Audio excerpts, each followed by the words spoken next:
حضرت زکریا علیہ السلام اور پھل۔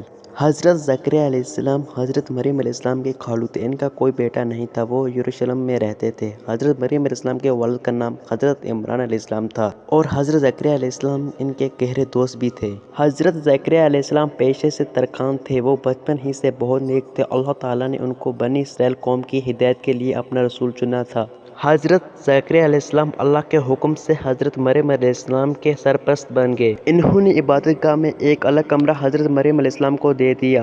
حضرت مریم علیہ السلام اپنے خالو حضرت زکریا علیہ السلام سے تعلیم حاصل کرنے لگی۔ ایک دن حضرت زکریا علیہ السلام ان کے کمرے میں گئے تو حیران ہو گئے۔ وہاں ایسا تازہ پھل پڑا تھا جن کا موسم گزر چکا تھا۔ حضرت زکریا علیہ السلام نے پوچھا کہ اے مریم، یہ پھل کہاں سے آیا؟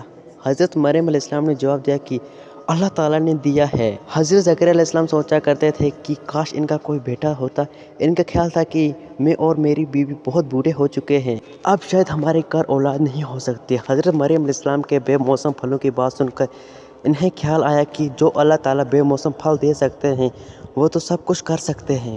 انہوں نے اللہ سے دعا کرتے ہوئے کہا، اے اللہ تعالیٰ، آپ تو موسم گزر جانے کے بعد بھی پھل عطا کرنے والے ہیں، مجھے بھی بڑھاپے میں بیٹا عطا کر دے۔ فرشتے نے حضرت زکریا علیہ السلام کو خوشخبری دی کہ اللہ تعالیٰ نے آپ کی دعا قبول کر لی ہے۔ کچھ عرصے بعد اللہ تعالیٰ نے حضرت زکریا علیہ السلام کو ایک بیٹے سے نوازا۔